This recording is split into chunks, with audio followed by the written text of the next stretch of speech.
GTM Podcast The Great Master Episode 17 Growing the Temple. Hello everyone. You are listening to GTM Podcast on The Great Master series. We hope you enjoy and learning the historical background of our Great Master and the Middle Way meditation so far. We have learned how our Great Master has overcome his obstacle happened during his time while he managed and organized his temple. Today in this episode, we will go in depth how he has managed the temple to become one of the most famous temples in Thailand. In case you have not listened to the previous episode just yet, we suggest you go back and listen to them so you can enjoy and learn more about the historical background on this series. Then let us begin with this episode, Growing the Temple.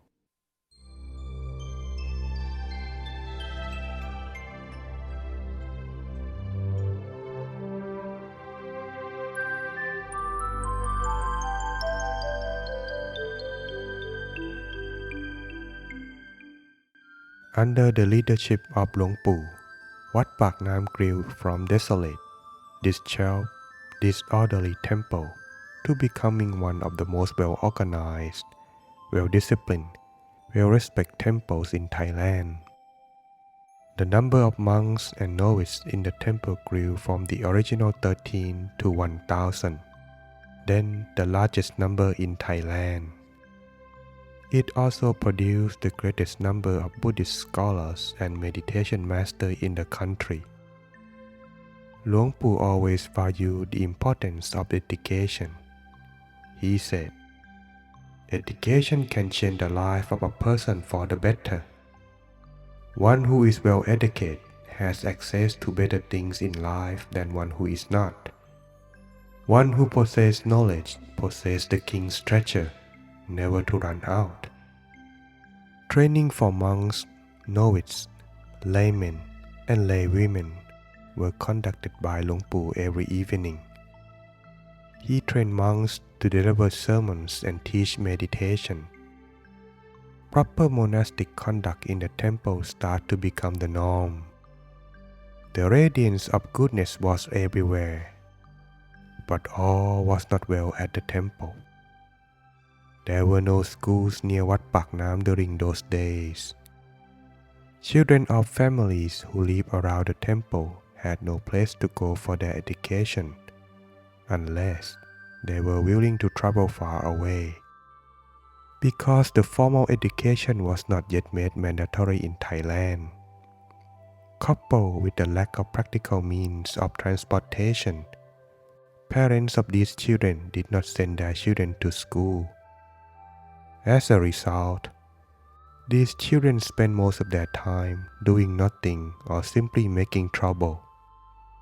Rowdy children ran wild in the temple compound and were disturbing the life of the monks. Gangs of children congregate in the temple and loiter its surrounding. They shot birds and fish in the water around the temple and outraged in the Buddhist temple. The children would not listen to reason and would refuse even possible means to remove them from the compound. Dealing with these children left the monks with almost no spare time to attend to their regular duties. The monk had to be wary of escalating the conflict because the children's parents were those same neighbors who were unwilling to cooperate with Luang Pu's reforms. Luang Pu was concerned for the future of these children.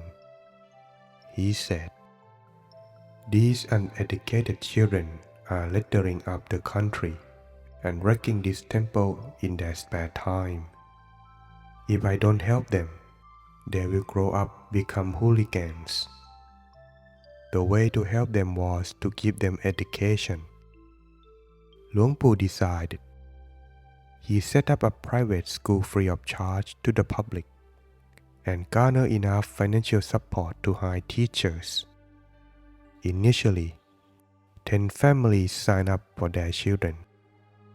Later on, As the families began to see the benefit, more and more families signed on. The number grew to 300. With some education, the behaviors of the children started to change. Their parents were pleased with the progress of their children. Many of the conspiring neighbors realized what Luang Pu was doing for them and started to accept him. The scruffiness of Wat Paknam gradually receded.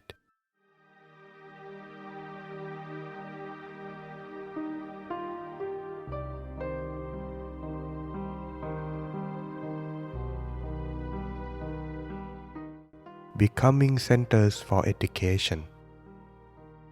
During that time, Siam underwent countrywide modernization programs initiated by King Chulalongkorn or Rama V.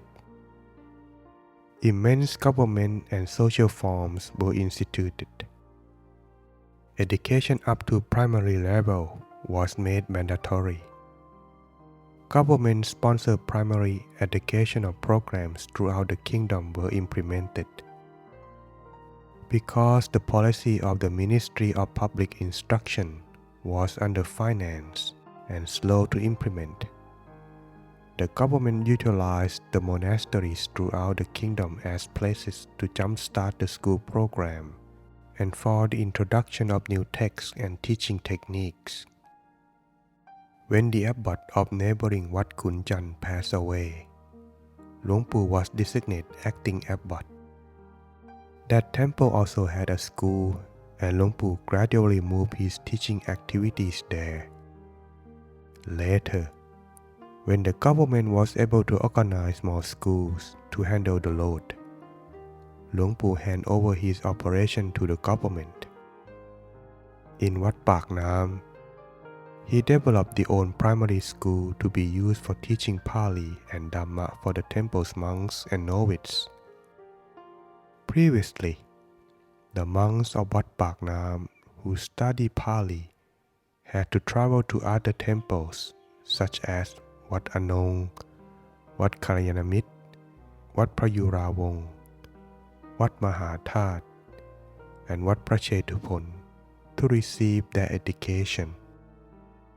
In those days, the only way to travel was by canal boat.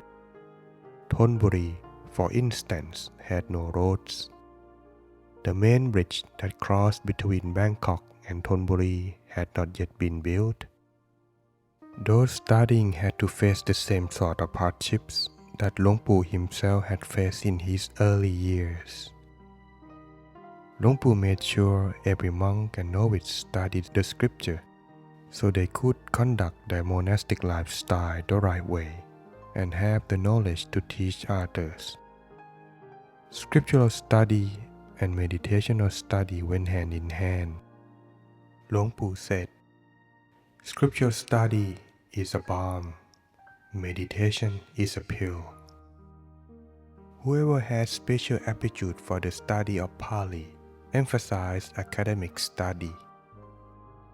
Whoever had special aptitude for the study of meditation emphasized Dhamma practice.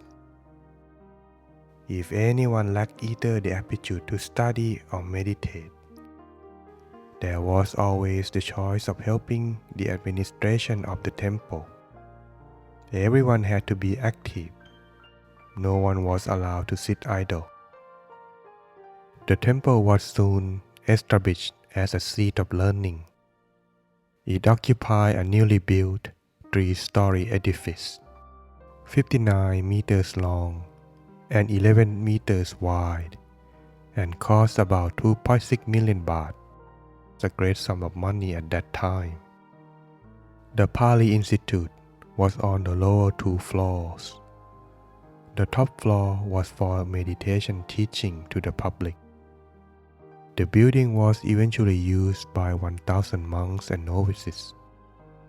Not only the resident monks and novices at Wat Paknam, but also those from other temples. It became the nation's biggest school for scriptural studies. Monks from other temples in Pasicharan area changed their place of examination to Wat Paknam and were able to take their midday meals in the temple's refectory, which was able to cater up to 600 monks and novices. The school for scriptural studies at Luang Pu, established, developed into the first-class educational institute, which was consistently produced the highest number of level 9 Pali graduates, the highest degree in Buddhist academy in the educational history of Thailand. To this day, Wat Paknam is one of the most recognized Buddhist institutions in the nation.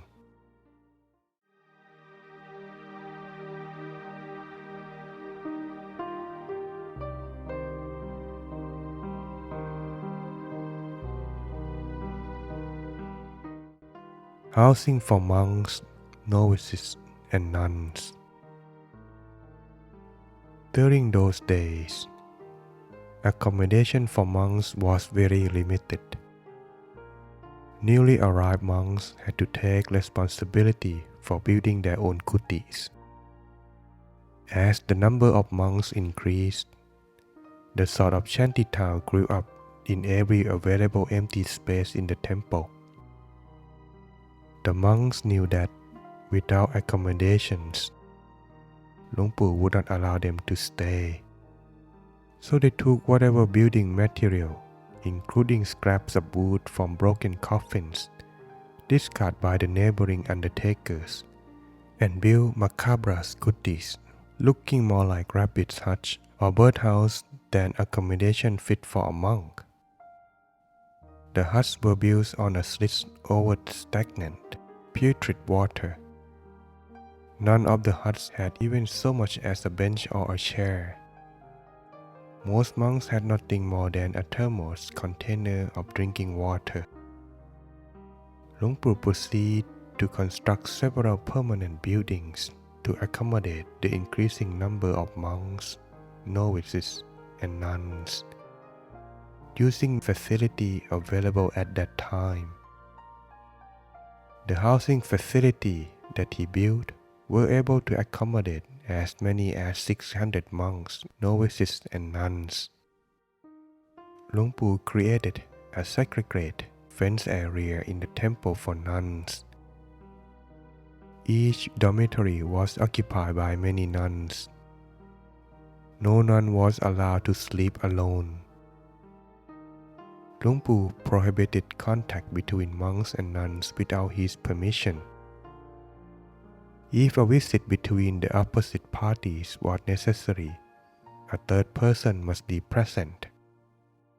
Although the number of nuns in the temple grew steadily over the years, there were never any scandals caused by the mixing of monks and nuns. Luang Pu took close responsibility for everything that took place in the temple, both in public and behind closed doors.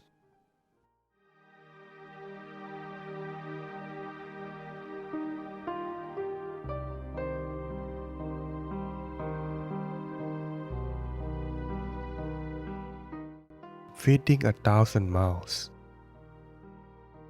Luang Pu had more immediate worries in his mind. The lack of food for monks and novices was a regular occurrence.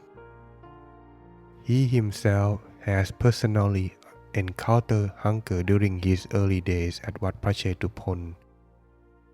He had made a pledge to himself that as soon as he was in a position to do so, he would build a kitchen big enough to cater to all the monks, novices, and nuns, so they could concentrate their energy on monastic training and meditation and not have to worry about having enough food to survive.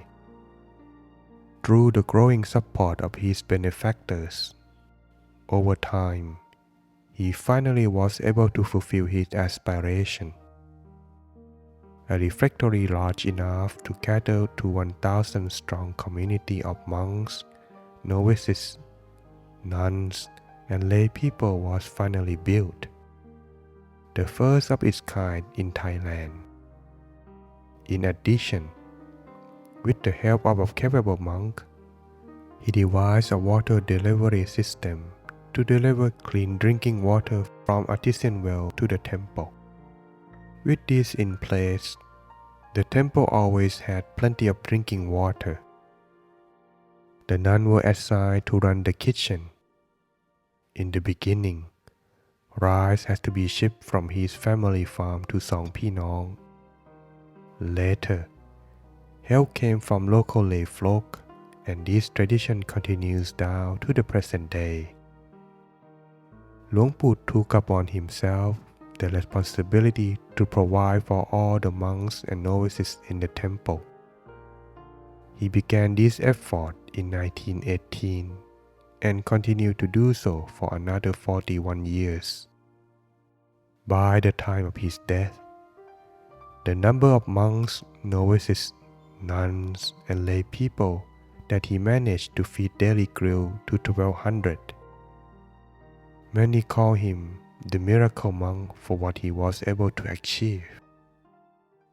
So that's everyone.